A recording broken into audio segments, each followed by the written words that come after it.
Hey, this is Pete the Planner, USA Today money columnist and host of the Ask Pete the Planner podcast. When I'm not fixing the weirdest financial situations you've ever heard of, I'm stacking Benjamins.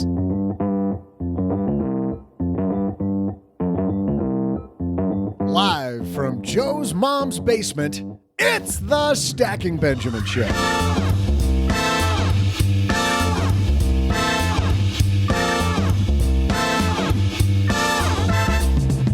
I'm Joe's mom's neighbor, Doug, and man, oh man, is today going to be a great day in the basement. First, it's the annual company bowling outing. B, my annual calendar of crazy holidays arrives today. And 3, we're joined by the woman who wanted a 401k plan so bad, she gave free classes about it at her work. Please welcome the host of the Oh My Dollar podcast, Lillain Karabaic. Plus, will traditional retirement planning still work? One of our headlines today says it won't. And a new Transferwise study discloses lots of bank fees you might want to know about. But that's not all. We're throwing out the Haven Lifeline today to ask about a financial coaching business. Is that a viable job? Probably not as good as podcast announcing, but we'll ask the guys. And now, two guys who are the so-called financial coaches on this podcast, Joe and O-G.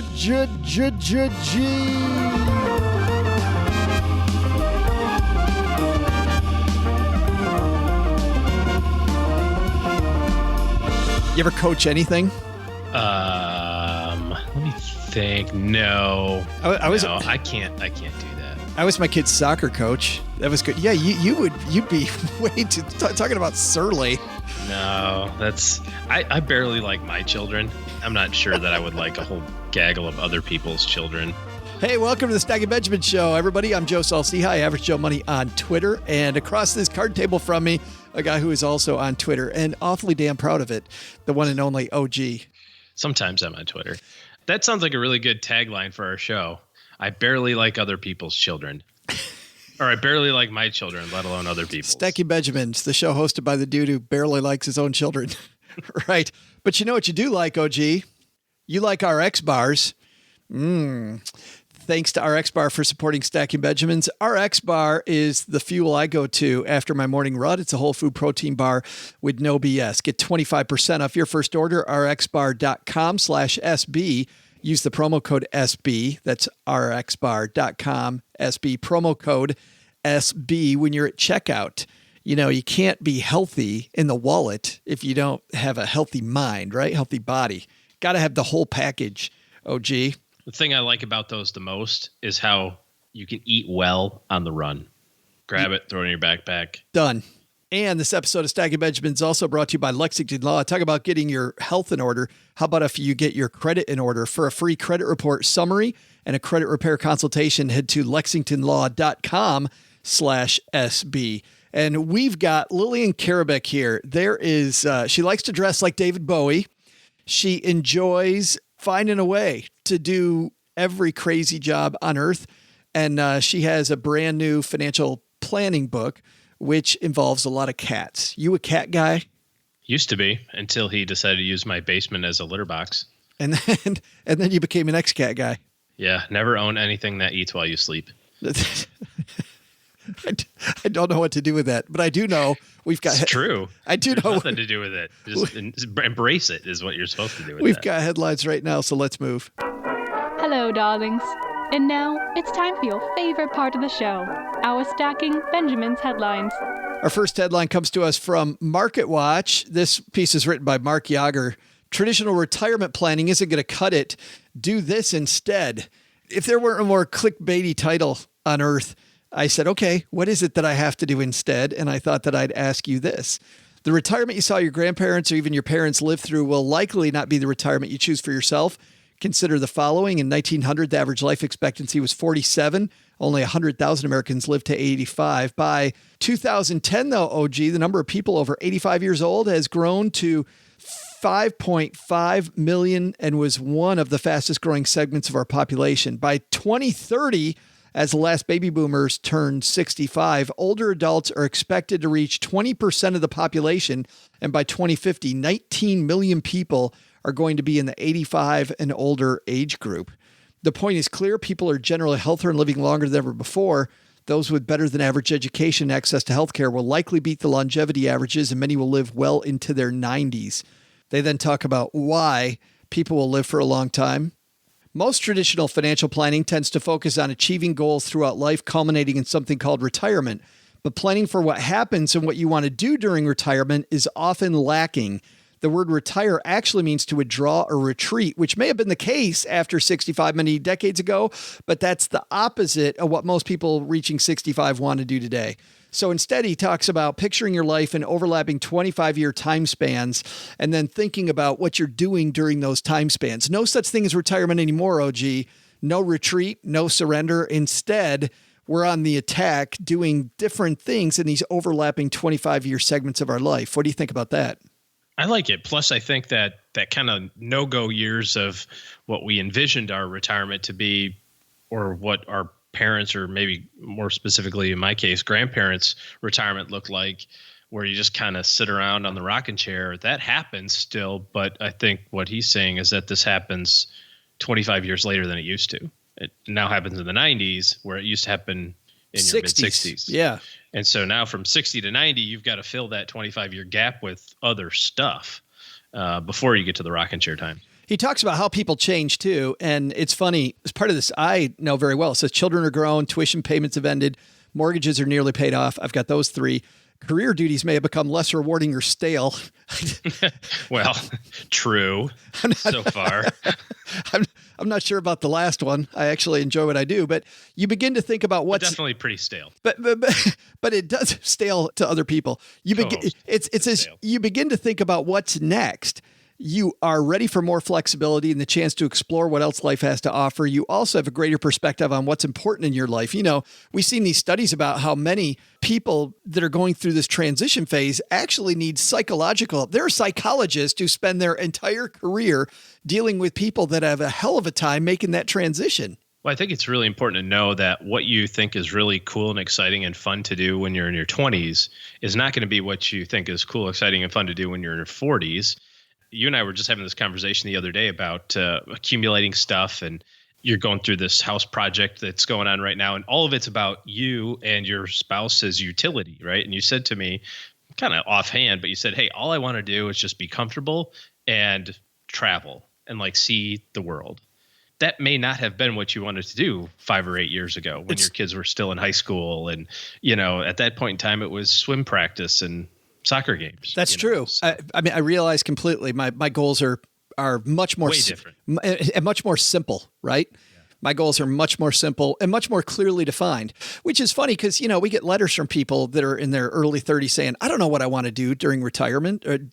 And I think to this point, set yourself up for these 25-year timeframes. You know, set yourself up for this flexibility, which is part of the thing. We talk about taxes that drives me crazy. You know, people always say one tax shelter over another one. To your point, you don't know what the hell you're going to want 15 to 20 years from now. Why are you making decisions about which tax structure is going to be best now when you don't know your withdrawal scheme later on? I think I want to leave things open for a withdrawal scheme that makes sense later. Yeah. Yeah. A lot of flexibility. I like that piece. We'll link to that in our show notes at stackingbenjamins.com. And on our second piece, I received a new study commissioned by Transferwise. We actually had Transferwise on last year talking about how they do international money transfers and help people avoid tons of markup fees when people are transferring money internationally. Mm-hmm. But they took a look at bank fees, and this is just amazing. Some of the bank fees that Transferwise found that people don't know anything about. First of all, 7 in 10 Americans would rather drive 10 extra minutes to avoid an ATM operated by their bank than pay an out-of-network ATM fee. People don't know the value of time, but okay. Well, maybe not the value of time, but look at how high that fee is versus the amount of gasoline you're going to spend. I was just talking to a friend of mine the other day. We were actually talking about this exact same thing. And I said, why don't you just go to the grocery store and, you know, buy an apple and use your debit card and just do the cash back? And he says, what are you talking about?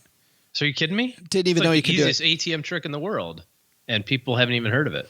Another 65% would rather have their credit card decline than be charged an overdraft fee. I totally would. Oh, really? No. Overdraft me, baby. Are you kidding me? And pay that huge overdraft fee? What if you're at the grocery store using our prior example, and you're trying to buy an apple. Okay. And they decline your card. You're like, I can't eat, but at least I don't have a fee. I totally don't care. I mean, I'll find a different way. As if you have a cupboard that's completely bare.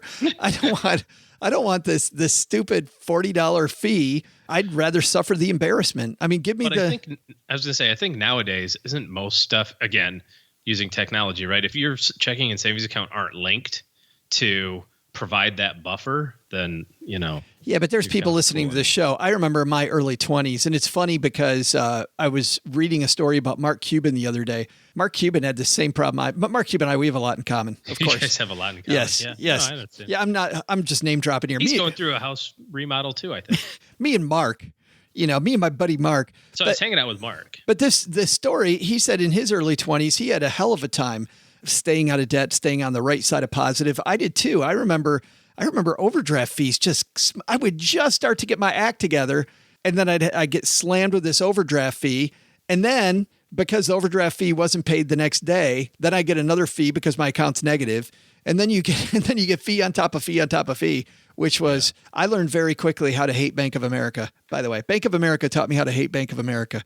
Just to let you know. There goes that sponsorship opportunity. There it went. But I would totally rather be embarrassed. I'd rather have this checkout clerk look at me and go, "Sir, your card was declined." And I'll go, okay, well, we'll figure that out later.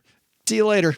I'd much rather have that than pay a bunch of money. Probably you're right. You're probably. Men, 69% are slightly more likely than women to choose a decline card over an overdraft fee. That's interesting. More men just don't give a damn. Over half of those surveyed, 55%, report they've asked and had their bank waive fees for them in the past. That's something most people don't do. Yeah. I used to work at a bank way long time ago, like before everything.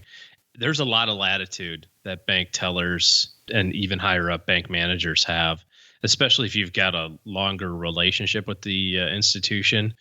If you make a mistake or two, they're likely to look the other way, especially if you just ask for forgiveness. Just ask. Just one of those things with credit card late fees or interest rates. You call them and say, "Hey, this interest rate's really high. Can we lower it?" I mean, what's the worst that they say is no. Right. There's no downside. Millennials very savvy when it comes to reward point fees. In fact, 9 out of 10 were aware they existed before they were charged, while less than half, 46% of 35 to 55-year-olds and a quarter, 26% of 55-plus-year-olds knew about this fee. Reward point fees. So you're getting reward points, but you're getting fees for your reward points. How about that one? Okay. So maybe we should go through what some of these banking fees are, because I thought this was interesting. So there's bank fees people expect and bank fees people don't expect. And the bank fees people didn't expect, 45% didn't expect reward point fees. 57% didn't expect returned mail fees. Oh, those are fun. 37% didn't expect paper statement fees. Mm-hmm. 35% didn't anticipate a fee to close your account. That's like the kick in the ass when you're leaving the bank. Hey, don't never come back. Yeah. I just got one the other day on my checking account. I got an email that said you've made too many transfers out of your savings account this month. We're going to charge you $10. Too many transfers out. Mm-hmm. 34% didn't anticipate minimum balance fees, and 32%, of course, it would be Transferwise that they didn't have. 32% didn't expect international money transfer fees. If you're going abroad, make sure that your credit card, by the way, has no foreign transaction fees. That's a big one. Yep. Good stuff. Thanks to Transferwise for that one. We'll have a link to them in our show notes at stackingbenjamins.com. I think the lessons are, number one, look for all the bank fees at your bank. And I wouldn't be afraid of a little bit of embarrassment over those overdraft charges. I still think I'm on the right side of that ball. Oh, gee. And then the second one is traditional retirement planning. Plan on living a lot longer, a lot more active. And retirement is not retreat. It's not retreat. You're still active.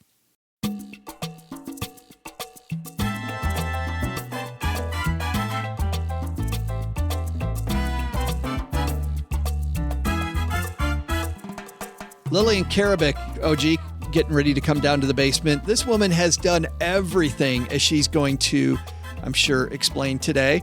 She's the host of the Oh My Dollar podcast. She has worked, tons of jobs. I first heard about Lillian when I heard this amazing story about what she did at work.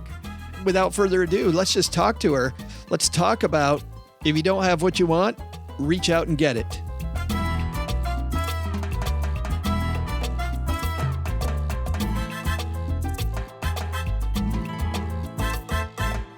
And coming down the stairs, the host of the Oh My Dollar podcast and also the author of the incredible book focusing not on cats, but on getting your money together, Lillain Karabaic joins us. How are you, man? I'm great. Well, I'm so glad that you're here with me. Why cats? Why cats? Because I think that if you can take something that people find unpleasant and scary and then add something they find fun, you've got a really winning idea. But what do you do with the people that don't find cats fun? I find the book isn't for them. Define your audience, right? One of the major backers of my Kickstarter was like, doesn't like cats because they're pointy on both sides. But she was like, but I like them in print. So I think a lot of people find cats cute, even if they don't like them in real life. I want to get to some ideas from the book here in a few minutes. But first, you had a great story that our mutual friend Karen told me that I absolutely love. You were in a 401k plan and nobody was using it. So you decided, like, I feel like you're like a Walker, Texas Ranger, like taking control and making sure that your 401k gets used. Tell me the story. Nobody's using your 401k. So what did you do? I was so excited. I worked at a mid-sized nonprofit. So we had 30 employees and we ran a bike shop. I was so excited at my first job ever with a 401k because I'm a nerd.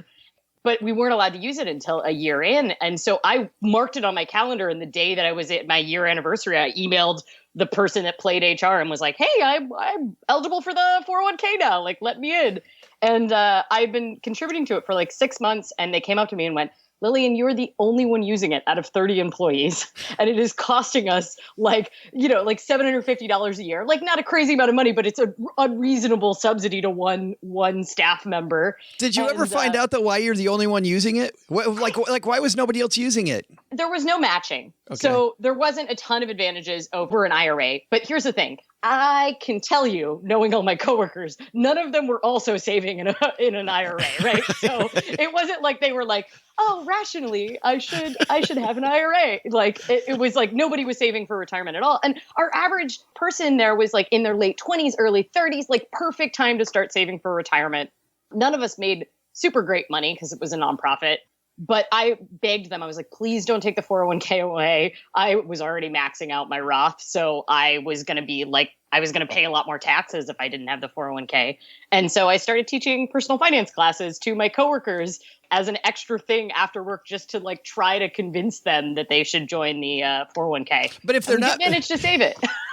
Well, wait a minute. You had spoiler there, but hold on. How did you get people to come, or did people actually come? Did you offer them like peanut butter and jelly sandwiches? I did offer snacks. We ran a bike shop as well as a nonprofit. So like there was a ton of coordination involved in having something that worked for people that worked retail hours as well as people who worked 9 to 5 hours. But it turns out that most people are most people in their late 20s feel like they should be doing money better, but they don't really know what they should be doing. And if you offer them some sort of like easy, like it's at your office, worst case scenario is that you wasted 2 hours and you got some free snacks. Like, please come. And it ended up being a really excellent class and kind of got me started in doing this more and more. You said it didn't save it though. No, it did save it. It did save it. It did not increase participation very much because we didn't have matching. And by the end of the class, I taught everybody they should probably have an IRA. Nice. Good. So I kind of was working against my own interests. But what's bad about the IRA is that, I mean, if these people don't know how to save, the cool thing about saving through work is they get to save, you payroll deduct. Like the easiest thing to do is just have it taken out of your payroll, and you're teaching somebody that doesn't save already not to do that. Nice job. Well, and the other awesome thing is if you're low income and you do the 401k, then you can qualify for the savers credit. And almost everyone at my job made so little money that you would lower your adjusted gross income and then you can get the savers credit. So yes. I spent like a portion of the class being like, the government will literally pay you to save for retirement. Like, yeah, you make less than $30,000 a year. It's almost like the government's not, or excuse me, your company's not matching you. The government is. Right. Yeah. Like that. It's like a really good match too. Right. It's like a 50% match. Right. Yeah. So I did get a lot of people. I had people like calling me. I had been a tax preparer before I had that job. And I had people calling me that had taken the class on when they were filing their taxes on TurboTax, and we're like, hey, I want to make sure I get that credit thing that you're saying. Like, how do I do this? Will you walk me through it? And like acted as like tech support for my coworkers when they were doing TurboTax filing. But you have all the nerd jobs. Oh, well, I also have a lot of non-nerd jobs. I had 40 jobs in my 20s. I was recently adding it up, which speaks to the fact that I usually have 3 to 5 jobs at a given time. Right now I have 4. But I just like working, and I tend to have really poorly paid jobs, and I tend to have jobs with really whimsical job titles, like vegan pastry goddess. I was a bicycle valet. Like I literally parked bikes as a valet. I was a database wizard. That was my actual job title. I like the wizard part of that. Did you was that your negotiation, was making sure that they put wizard on the end of that? You're like, I'll do it if you put wizard on. In nonprofits, it's quite common that, like, because they pay you so poorly, they give you benefits that cost them no money, like a cool title. But if you have all these skills, why not get rid of the 4 jobs, go for one job that pays significantly higher? Is it loving the people, loving the nonprofit work? What is it? Some of it is that I think I might be unemployable in like a corporate environment. I mean, like my job now is I dress up like Bowie and I teach people about personal finance with cats. If you find me a corporation that wants to hire me to do that, that would be excellent. Yeah, you don't have IBM going, that's what we need, right? I've never seen an Indeed.com job listing for like personal finance instructor. So yeah, my jobs tend to be in pretty like low paid fields, but I've always been frugal. And so it's not been a problem. I made $30,000 a year at my most recent like full-time job, where I still had 3 other jobs on the side, and I had saved 59% of my income. So, which is pretty amazing, especially when you're working low-paid jobs, Lillian. In the 4th chapter of your book, you talk about burying that treasure, learning to love savings. Clearly, you love saving. How do you teach other people to love saving money? I think so many of the people that come to Oh My Dollar are around my age, and they've been told that essentially like all millennials should panic about money and that we're all screwed and that the boomers screwed us. A lot of us get stuck in this narrative that we're totally screwed over with money before we've even started. And I like to see savings as kind of this antidote to all of that money stress that has been put upon us before we're even necessarily in a bad financial situation, right? There's a lot of like cultural norms that we've been given about how money is supposed to work for us, and that we're all buried in debt, even if we're not necessarily all buried in debt, and that we're like, the job market is stagnant and we're never going to have jobs. And saving is like, it's totally a superpower, because most Americans don't save. And if you manage to save, like you've got the ability to just walk away. I was working a super toxic political job during the 2016 presidential election, like sleep under my desk, 80 hours a week, did not like it. And there was just no expectation that I would be able to leave the job. Like most of my coworkers were not happy either, but they didn't have any savings. But I was able to just say, like, I need to leave this. I would rather be happy than continue to work this job. And yeah. I had 18 months expenses in cash, so I was able to do that. See, that's the thing, I think, is that, you talk about having low-paying jobs. You can have whatever job you want if you control your spending and have savings. Yeah, I didn't let my lifestyle inflate because I never really had a job that encouraged lifestyle inflation. But also, like, I did 2 years in AmeriCorps, and I still managed to save money when I was in AmeriCorps, where you get paid $800 a month. And that's incredible. Tell me that number one more time, because this is an amazing number. I saved $2,000 by the end of my 11-month term in AmeriCorps, and I made $800 a month. That just is. How did you do that? Well, you do get food stamps. So essentially I got like $150 a month for food. And other than that, I lived in a collective house. So I had 10 roommates and I had like a roommate in my room. So my rent was cheap, and I rode a bike to work, and I worked at a bike nonprofit. So that was kind of obvious. But that's funny. We had Scott Trench on the show from Bigger Pockets, and he was talking last year about your 2 biggest expenses, and you named them both: your housing and your auto. And bam, you took care of both of those right away and was able to keep costs down. Yeah, well, and then the rent, we had to it was a collectively owned house and we had to refinance and the rent was going to go up. And I just was so used to paying so little in rent that I ended up deciding to build a geodesic dome made of cardboard and bubble wrap. And I lived in a geodesic dome that I built myself in the backyard of a different collective house so that I could keep my rent at $100 a month. People listening to this are like, there's no way this is real. But you didn't just do that. You worked as an adult dancer for a while. Yeah. I was an exotic dancer on and off for years. And then I got actually much more into when I went to school for economics, I got much more into the economic side of it. So I ended up doing a lot of guides and tax prep for strippers, which was like more fun to me than the actual dancing. Well, and it's huge. And having adult entertainers as clients, I know those people, and I'm speaking to the choir, you know this, they all live a cash lifestyle. Like they just have tons of cash in their hand at one time and then it's gone. Well, and that's the big thing to me is that I had to set up systems to make the cash disappear. Like because cash would just fly through my hands.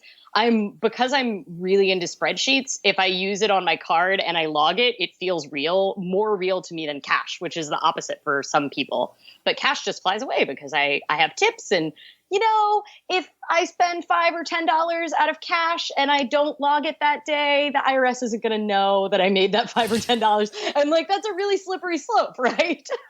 So I have to immediately hide it from myself. A lot of tattoo artists are the same way, and bartenders, because they have just so much cash around. And bank robbers. They have a lot of cash around. Well, bank robbers too, right? We got to make sure you didn't have that as a job, did you? No, I did not. That's good. Oh, I would probably have a lot more money if I did. I was going to say, keep it on the legal side. But going back to these people with an all cash lifestyle, how do you get them interested in saving? How do you get them to figure out how the heck they're going to, because I feel like they always feel like there's another job right around the corner and I could just make more money tomorrow. I think it really depends on the dancer. A lot of dancers that are kind of career dancers, like in Portland, the average dancer can have a much longer career. We have the most strip clubs per capita here in Portland, Oregon. You put that on city. You put that on all your T-shirts. We do. We also have the most pet cats per capita. So Right. I don't know. I was gonna say this whole beer thing is a sham. The whole foodie thing is a sham. It's all to cover up the fact that we really have the most strip clubs. Yeah. You have microbrews, trees, rain, and strip clubs. So dancers can have longer careers here, and a lot of people actually see it as a career they can retire from. But That being said, there's a ton of 21-year-olds who get into it and don't expect to be, I'm doing this to pay for college, or I'm gonna be out of this in 6 months.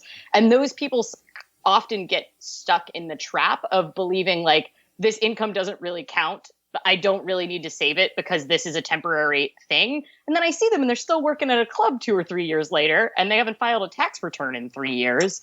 And so one of the things that works really well is having other dancers that have been more career dancers, that are able to work only 2 days a week because they have the regular clients and that are in their late 20s, which is old for a dancer, kind of mentor younger dancers. You really need an example that looks like you to show you what the path can be.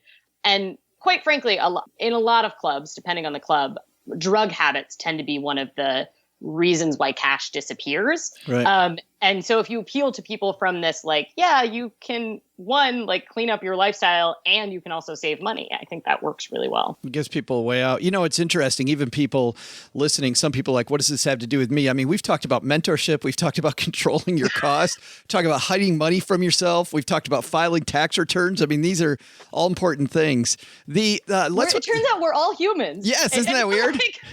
We have way more in common than we think we do. We all have the same risk profile. It's just that some of us have different occupations. I want to talk about your Kickstarter for a second because I mentioned the book just a couple times. It's called Get Your Money Together, an illustrated personal. But see what I did there? See what you did there that I said?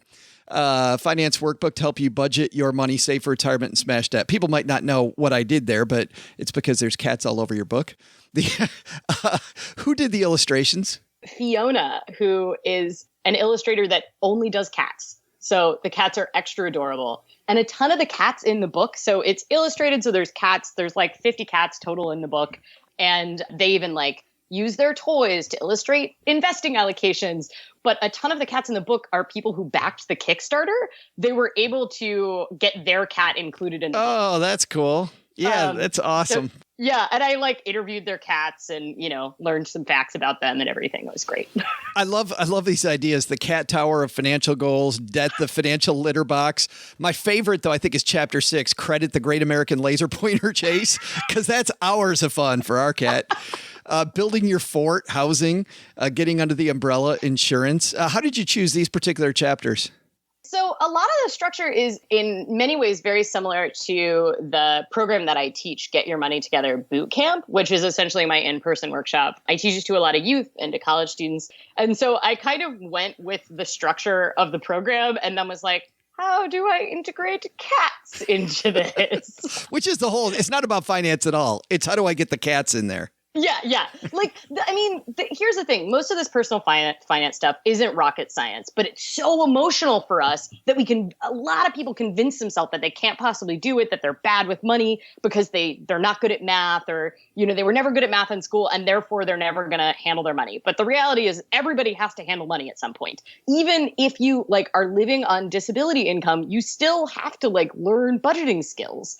And if you can kind of disarm them with a little bit of felines, it makes a huge difference to make them realize very small percentage of this is actually math. Most of it is emotional and having conversations with yourself about what your values are and what you want your life to look like.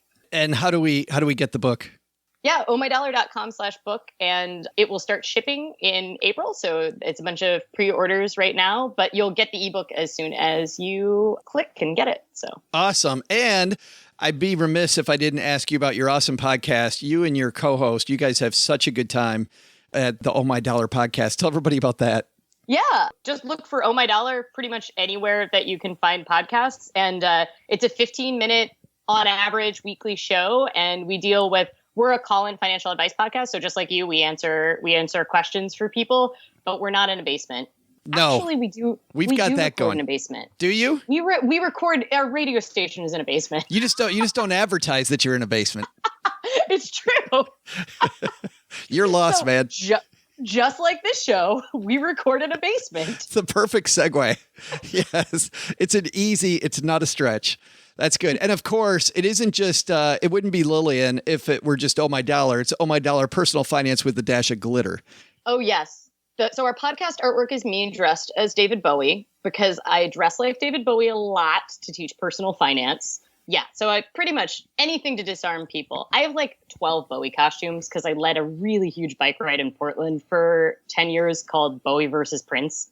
That is 1,500 people dressed as Bowie and Prince riding around having a dance party. So I think that's the perfect place to leave it. Lillian, thanks for hanging out with us. Yeah, thank you so much.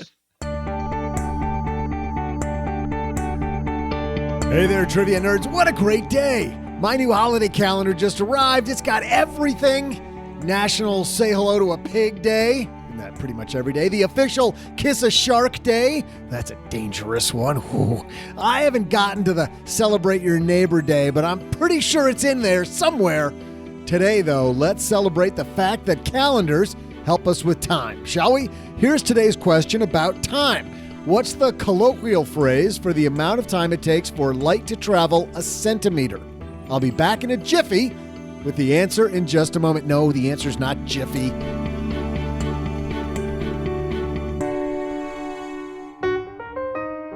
We all know that living a healthy lifestyle helps your wallet. Not only are your healthcare costs less, but also you're able to think more clearly for longer periods of time. And guess what? We need to say a special thank you to RX Bar for supporting Stacking Benjamins. RX Bar is my go-to food after my morning run. It's a whole food protein bar made with 100% whole ingredients and no BS, such as no added sugar, artificial flour, artificial colors, preservatives, or fillers. They're made with a few simple, clean ingredients where every ingredient serves a purpose. For example, egg whites are a main source of its protein that's easy for your body to absorb. They're gluten-free, soy-free, and dairy-free, no added sugar. RX bars come in 11 delicious flavor varieties. This morning I had blueberry. It was fantastic. And whether you like it sweet and savory, chocolate, or the fruit flavors, there's an RX bar for you. Real food ingredients actually taste really good. You can actually taste the cocoa, the real fruit, the spices like sea salt. So for breakfast on the go, snack at the office, throwing in your bag for a plane, like we're going to be here in a couple days, tossing in your backpack for a bike ride or a hike, of course, pre or post workout, snack like I do. RX bar, 25% off. You're going to get 25% off your first order at rxbar.com/SB. Use promo code SB. That's rxbar.com/SB. And then at checkout, promo code SB. Stacking Benjamins is also supported by Lexington Law. Big thanks to them. We teamed up with Lexington Law, and they're offering us all a free credit report summary and credit repair consultation. We talked earlier in the show about getting your financial house in order, and it all starts with a clean credit report and, if you need it, a credit repair consultation.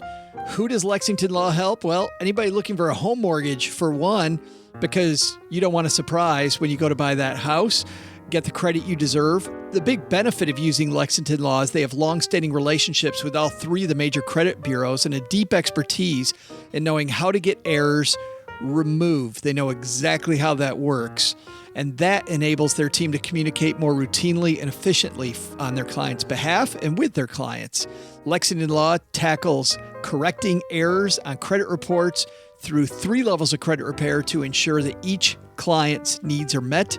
That's Lexington Law for credit repair and peace of mind tomorrow. For a free credit report summary and a credit repair consultation, head to lexingtonlaw.com/SB. That's lexingtonlaw.com and use /SB.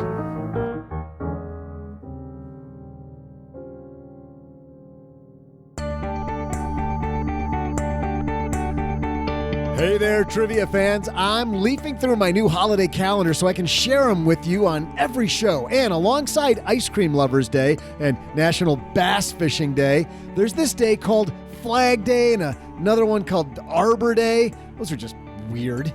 How about this one, though? Christmas? Come on. What's that all about? Valentine's Day? These are like obscure things. Nobody's heard of these things. I'm not so sure about this calendar anymore, actually. But hey, enough of that. Let's get today's time-related trivia, which was this. What's the colloquial phrase for the amount of time it takes for light to travel a centimeter? In physics and chemistry, the time required for light to travel a centimeter, also known as a light centimeter, is called a jiffy. What the? Are you kidding me? There was no way it was going to be called a. I just told people it wasn't a jiffy, and now you're telling me it's a jiffy. It must take light a long way to travel a centimeter because Joe's mom is gone forever when I'm in the middle of a story and says she'll be back in a jiffy. That's weird. God, how could it be a jiffy?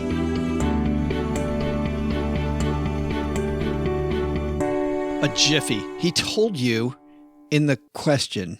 Huh. That's the first time that I thought Doug was a little tricky. He's tricky. Thanks to Lillain Karabaic, that woman's done everything. I mean, she's done just everything, which proves that, hey, if you want it, go get it. I mean, deciding that you want your 401k bad enough that you're going to teach everybody after work how to use your 401k just so you get to keep yours. That's taking matters into your own hands, you know? It's a different way to sharpen the axe, that's for sure. It's so exciting. She's got just a little energy. Hey, let's throw out the Haven Lifeline, OG, and tackle some of life's, or in this case, life insurance's most important questions. Our friends over at Haven Life Insurance Agency, they're disrupting the life insurance industry by focusing on those 2 things that you value most. I can tell you it's not bank fees. No, probably not. It's your money or your time, and that's why they created a simple way to buy affordable and dependable term life insurance online. Head to stackingbenjamins.com/Haven Life now for a free estimate for coverage and to learn about life insurance the modern way. How about that? The modern way. I feel like it's like 1955. The modern way. Clean your dishes the modern way. Buy your life insurance the modern way. But you know what? Whenever you buy life insurance, don't you kind of feel like it's 1955 when you don't use Haven Life? You're like, really? I got to do what? Yeah. Why am I answering this question on this forum 47 times, right? Somebody who knows how to ask questions the modern way on our voicemail is our new friend, Abby. Say hi, Abby. Hey, Joe and OG. Great to talk to you. I'm really just calling so you'll hopefully send me an awesome circus t-shirt. but I did think of a question as well. My question is, what do you think about financial coaching as a business? As a former and current financial advisor, I'm interested in your perspectives on helping clients with money who might not have the assets for CFP level planning.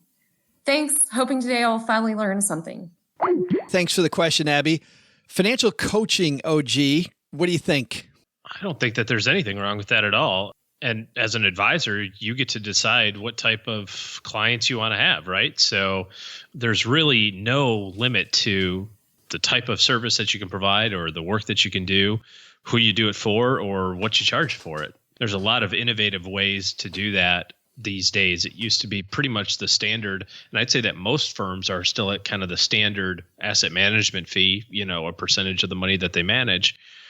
But lately, I've seen a lot of different combinations of things like income plus net worth calculations or flat monthly retainers or something like that. So if you can define a way to do it profitably, there's no limit to the work that you can do. That's the difficult part for me is doing it profitably, because sadly what you see most financial planners do is they start off with a lot of heart, like Abby's talking about, with people that really need the help.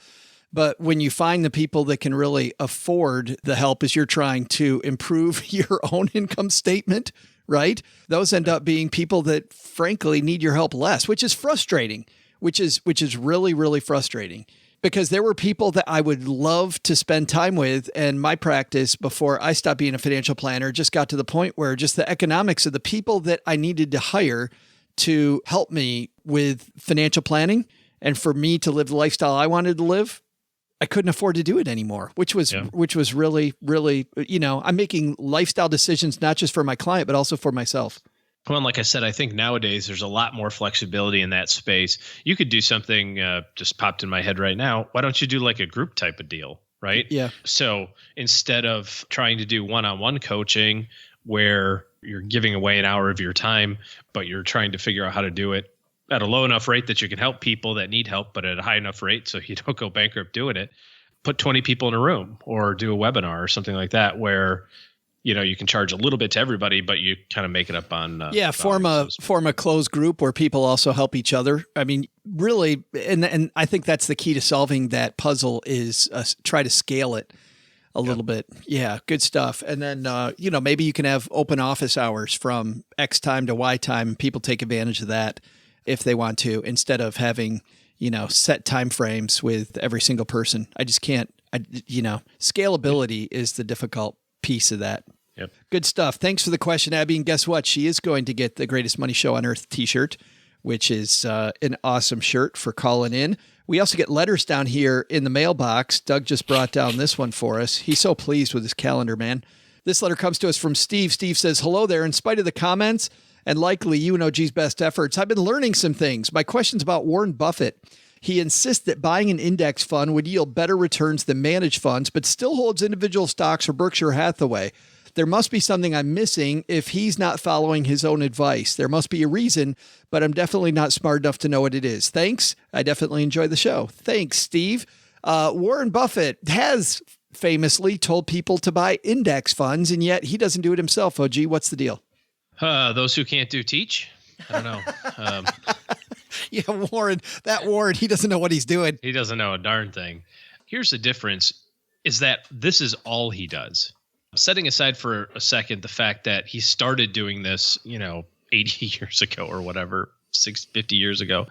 And frankly, ETFs and mutual funds, well, there were a few mutual funds around at the time, but there was no such thing as index funds, 50 or 60 years ago. And most people did buy individual stocks. Setting aside the fact that also he owns such large percentages of companies that any sort of movement that he does with those positions would have a material impact to the market as a whole. I think the big difference is that this is all he does every day, all day, 365 days a year for the last 60 years. And when you do that and you commit your life to that, I don't see that there's anything wrong with building an investment portfolio that's not an ETF or index portfolio, right? Or a mutual fund portfolio. But the reality is that unless you're a professional investor, you don't have 50, 60 hours a week to devote to the craft, nor do you have the time The big difference, I think, between a regular investor and Warren, notwithstanding the extra zeros he has on his net worth statement, is that he's got all the time in the world to wait for a good deal. And when he finds a good deal, he's got all the money in the world to deploy toward it, right? So you look back to like 2008, during the big recession, he had all this money sitting on the sidelines in cash and started making all sorts of just crazy offers to all these banks, right? Bank of America and Goldman Sachs, to name a few, saying, hey, I'll tell you what, I'll give you the $10 billion you need, but here's what I want in return. I want 8% interest, and I want this, and I want that. Well, he can make that deal because he's got the $10 billion sitting in cash. You don't get to call Goldman Sachs and say, hey, so I've got my 11 grand in my slush fund that I'm ready to invest. What do you guys think about giving me some rights to buy stocks in the future? It's like, you can't offer that sort of value. So for a regular investor, hiring an outside professional, whether that's a mutual fund or an ETF, is just going to save you time because you don't have the resources necessary to devote, both time wise and also financially, to make big moves in those individual positions. At the risk of mentioning the same book 2 shows in a row, if you read Stock Market Wizards, you'll see exactly, to your point, how much time these pros put into their portfolio. And part of it is really exciting, and part of it made me think, this is a full-time job, And I think the reason why so many people don't beat the stock market is partly because they don't treat it like a full-time job. But even if they do treat it like a full-time job, you look at professional money managers. And while a lot of people think professional money managers are idiots, and that's why they can't beat the market, part of it has to do with the way that they get paid. They get paid to come close to the S&P 500. They're measured against the S&P 500, and shareholders sue you if you don't stay close to the benchmark that you say that your fund is like. So there's a frustration in active management territory that managers have of, I'm supposed to be actively managing this fund, and yet my paycheck says that I get highly penalized if I don't just lose by a little, right? And then also they're managing tons of money, which materially moves, to your point, they can't just move in and out like you and I can. I could sell 100 shares of a stock and nobody will ever notice. Yesterday, I bought 100 shares of Microsoft. Nobody that didn't affect the market, right? No one sent you a note when, whoa, big mover. I'm even talking about it on today's show. Me talking about it on today's show, not going to move the market, right? Oh, Joe bought 100 shares of Microsoft. I should go probably buy some too, right? Not the case at all. So I think that's Buffett's big point. Buffett's big point is do your job. Don't try to beat the market. Go with the index. Yeah. Despite the fact that he's done it rather successfully, he's even said that if you read through his letters, that he feels that a lot of that has to do with just being in the right place at the right time. But what do they say about luck, right? Preparation, I was going to say, and opportunity. Yeah. Right? I think he's being a little humble. I remember reading that. I'm like, I don't think so. I think. Well, some of it is luck, right? Where the market goes down 40%. Sure. But then there's also the preparation of, and I have $30 billion sitting in my checkbook that I can write checks to these companies to make really good deals. And I know how to read the balance sheet on a company and know where the opportunity is. Yeah. Right. So there's that too. Thanks for the question, Steve. If you've got a question for the show, send those to me, joe@stackingbenjamins.com. The better way, actually, if you're going to use the Haven Lifeline, well, I'll tell you the best way. Just head to stackingbenjamins.com, and on the top of the website, it says questions for the show. Click that link, and it'll show you all the ways you can get in touch with us. Hey, if you're ready to get serious about your money, guess what? OG's taking clients, and that means that if you head to stackingbenjamins.com/letter O, letter G, you can begin to get your financial house in order the way that it probably should be. Good time thinking about that now that tax day's over. And we're getting close to summer. Get things on the right track so you can enjoy your summer. Thanks to Lillain Karabaic. Well, you know what? Doug's going to thank everybody also. So, Doug, tell us what we should have learned today.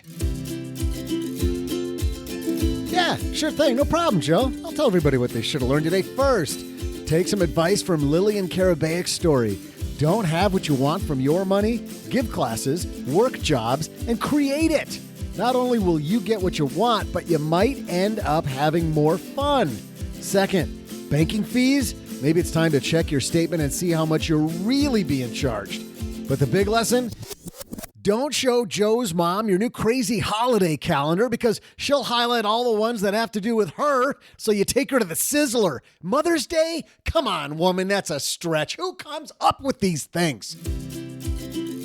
Special thanks to Lillain Karabaic for joining us on today's show. You'll find Lillian's Oh My Dollar podcast wherever you're listening to this show. Thanks to Transferwise for sending us your study on banking fees. You can find out more at transferwise.com.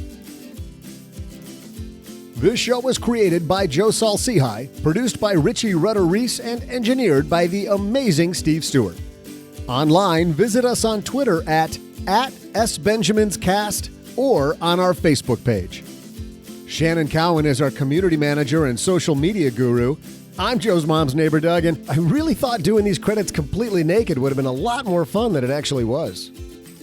SB Podcasts may receive payment on the show from sponsors and guests in the form of books, giveaway items, discounts, or other remuneration. There's no way you would take advice from these dorks, but like Joe's mom always says, don't take advice from people you don't know. This show is for entertainment purposes only, and before making any financial moves, consult with a real financial advisor.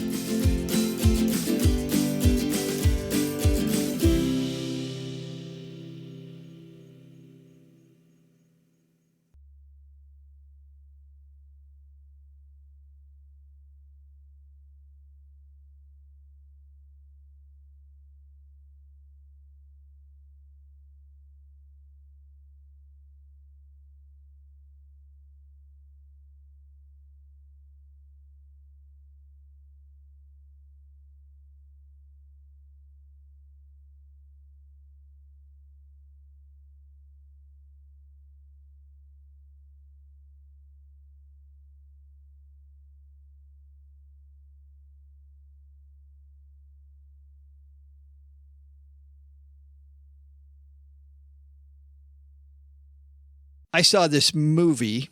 You know, we had a really short moat this year, a really short time of bad movies. And actually, we've had some good movies out that I don't like movies that, this could be funny, but I don't like movies that scare me. So this movie, the Quiet Place movie, the suspension, I just don't want to see it.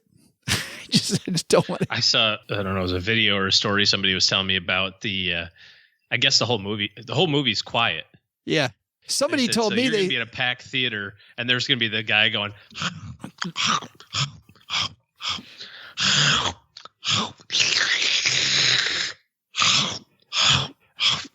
I saw the Facebook post from somebody on the other end of that said they felt horrible because the movie started and they got there right as it started and they had a full thing of popcorn. And every time he took a bite of his popcorn, he felt like the biggest jerk in the theater. It's like a Family Guy episode or something, right? But the movie's getting great reviews. And everybody I know that's seen it has said, man, it's a good movie, but not for me. But I did go see this. I had to drive to the Artsy Theater in Shreveport to see this. This is a new film out called The Death of Stalin.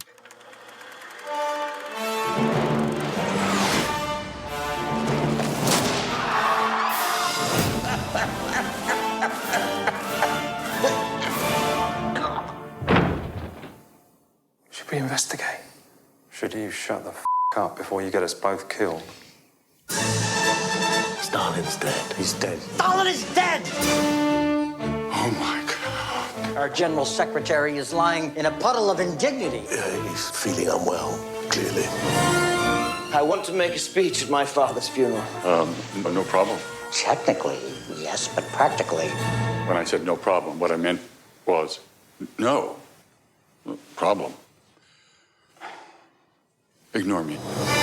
Stalin would have wanted the committee as one. All those in favor? Carried unanimously. We need change. Well, let's see who can mobilize first. Oh, seems to be me. Sneaky little. The race has started. We need to start putting together a plan. How can you run and plot at the same time? I have no idea what is going on. I'm the peacemaker. So this is the story of Stalin passing away. And before he passes away, he obviously has this terror regime in place. People worried about dying at the beginning of the movie because of the fact that Stalin wants to hear the National Orchestra play, and they forgot to record it. So the guy who's supposed to be recording it, but didn't think Stalin was going to want this one, is in a panic, and he gets a bunch of people off the street back in the theater, finds a new conductor because the first conductor had already gone home, gets enough of the musicians back to make it sound good enough, does the whole thing again so he doesn't get shot by Stalin, and the movie goes from there. This stars a lot of people that you've seen before. Steve Buscemi plays Nikita Khrushchev. Jeffrey Tambor plays Georgy Malenkov, who took over right away. He was the deputy secretary underneath Stalin. What's funny is Stalin, of course, wanted a yes man as his right-hand man, so he's immediately the guy in charge, and he's clueless. You heard in the clip there somebody say, I have no idea, just ignore me. I have no idea what's going on. That's Jeffrey Tambor playing now the new head of the government. Jason Isaacs is a name that you might not know, but you see him as bad guys all over the place. Here he's the head of the Russian army. He's the guy, if you watch The Patriot, Mel Gibson's The Patriot. If you watch The Patriot, he's that British general that you just hate, the black-haired general that's just the nastiest, meanest general. He's that guy. Now you know exactly what I'm talking about. You see him all the time. The name Jason Isaacs isn't one that you see a lot. And Michael Palin also is in this film. The film's a romp. I laughed a lot during it because it's terrifying. I mean, people just get killed for no reason, just randomly get killed. And that part's horrible. But then it's almost like Catch-22, where everything that's going on is so absurd and makes absolutely no sense that as everybody's trying to go for power now that Stalin's dead, and he had such an iron fist that all of his deputies who got along great before he died, all of a sudden are stabbing each other in the back to get power. And the family comes into the action. And so I laughed, I was horrified, and ultimately I didn't care. I got through the movie and I thought, I didn't care about that at all. And in fact, the lights came up and Cheryl looks at me and goes, that was horrible. And it just, and she was laughing too. She was laughing. She was squirming. I just didn't care about any of the characters. I didn't care that I knew Khrushchev was going to win, right? I knew where it was headed. So I knew Steve Buscemi was going to be the guy there at the end. And the horrifying stuff that happens all the way through, didn't really care. There were no good guys. Everybody was slimy. It almost was the same reason why I stopped watching House of Cards after a while. And I was thinking, why haven't I gone back to House of Cards? Like, you know why? Because I hate everybody. I don't like any of the characters, and it's hard for me to stay latched in to a series where there's just nobody that I have any. I only made it through season 3 of that. That was me too. I think they got 4, 5, and 6 out, but can't do it. So Death of Stalin. Thumbs down. Thumbs down. Lots of names that you see. The trailer looks like it's really funny, and it is funny. By the way, it is funny, and it's sad to say it's funny while they're shooting people for no reason, and you know it really happened, right?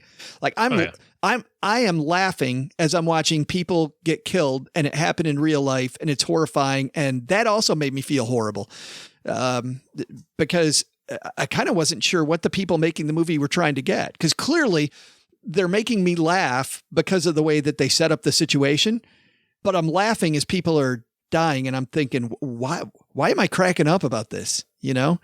Not a good movie. Hey, two quick things that I saw recently. Chef's Table season 4 is out. Just started watching that. Fantastic. I saw episode 1. I know. Killer. You want to go to New York City right now, don't you? It is so. And just go eat pastries. So amazing. Is that the most likable woman on earth? I think so. Oh my God. Like she says serious stuff with a smile on her face. You know, I mean, the whole time she's talking about serious business decisions, she's got a smile on her face going, who doesn't like cookies? Right? Yeah, exactly.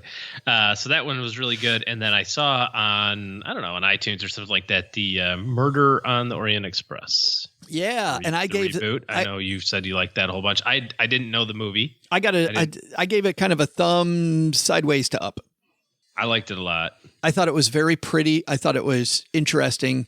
Partially because I didn't know the story. Yeah. Right. So I didn't know what happened at the end. Right. The whole time it's a whodunit, right? So you're trying to figure out who did it. Did you think that was the solution though?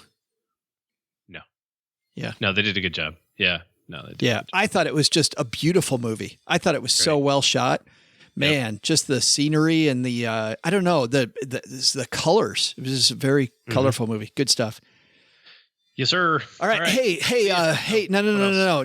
One more thing. Check out what I got. I put this on our Instagram feed, on our Stacking Benjamins Instagram feed. But if you're not following us there, I got this in the mail yesterday from our new friend Nick in Australia. Nick wrote me to tell me wrote me to say he was doing this. I finally got that right. I know. And check this out. 7 years. Stacking Benjamins, the card game. All right. So it's a beautiful little tin, and there's some cards inside, and he sent me the rules separately. So there's no rules with it, but each of the cards has different symbols on it, and there's symbols like that's funny. He's got the old green room. He's got you. He's got Greg McFarlane on here. Paula, Doug. But anyway, each of the cards has different people on it, and I don't know how to play. I'm about to learn how to play, but thanks. Nick put together a card game based on Stacking Benjamins and sent it to me. Very cool. Yeah. We'll try this out, OG. All right. Thanks a ton, Nick, and we'll see everybody next time.